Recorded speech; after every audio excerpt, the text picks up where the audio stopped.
දැන් මම මේකට වතුර ටිකක් දාගන්නවා.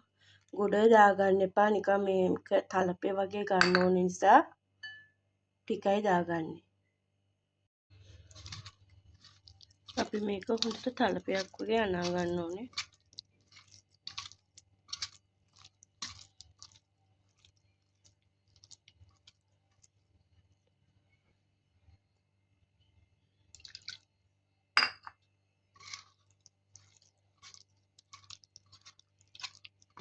මාළු කෑල්ල ගෑවෙන සයිස් එකට තිබ්බහම හරි. මේ වගේ තලපයක් වෙන්න.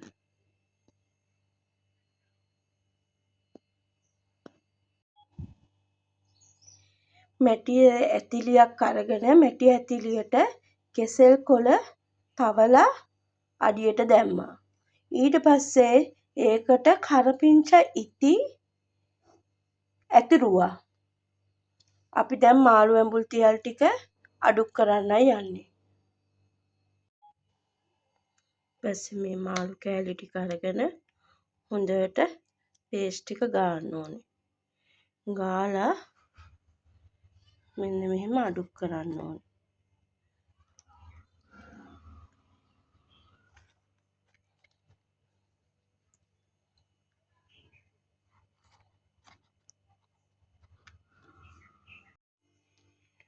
ඔන්න මාළු ටික අඩු කරා. දැන් අපි මේකට උඩින් කරපිංචයිති මේකට උඩිනුත් දාගන්නවා.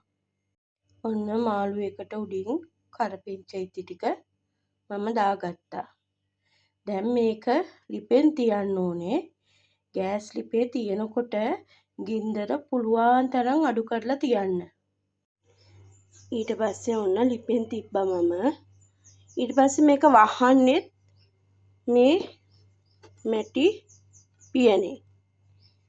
මේ මැටි පියනෙන් වහලා ඊට පස්සේ තියෙන විශේෂත්වය තමයි මේකට පොල් කටු අඟුරු පත්තු කරලා පොල් කටු අඟුරු ටික මේ මැටි භාජනයේ උඩින් තියෙනවා. එතකොට උඩිනුත් ගින්දර යටිනුත් ගින්දර මාළු ඇඹුල් තියල් එක රසයට හැදෙනවා. ඔන්න බලන්න යටිනුත් ගින්දර උඩිනුත් ගින්දර මාළු ඇඹුල් තියල් එක රසට හැදෙනවා. ඉස්සර අපේ අත්තම්මලා මෙහෙම තමයි මාළු ඇඹුල් තියල් හැදුවේ. මේකේ පොල් කටු අඟුරු ටික මම අයින් කරා. දැන් ඔන්න බලන්න මාළු ඇඹුල් තියල් එක. ලස්සන්ට තියෙනවා. ඒ වගේම හරිම රසයි.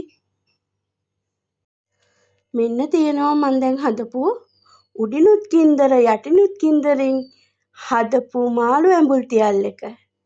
මේ වගේ ඔයාලටත් හදාගන්න ඕන නම් මට WhatsApp මැසේජ් එකක් තියන්න.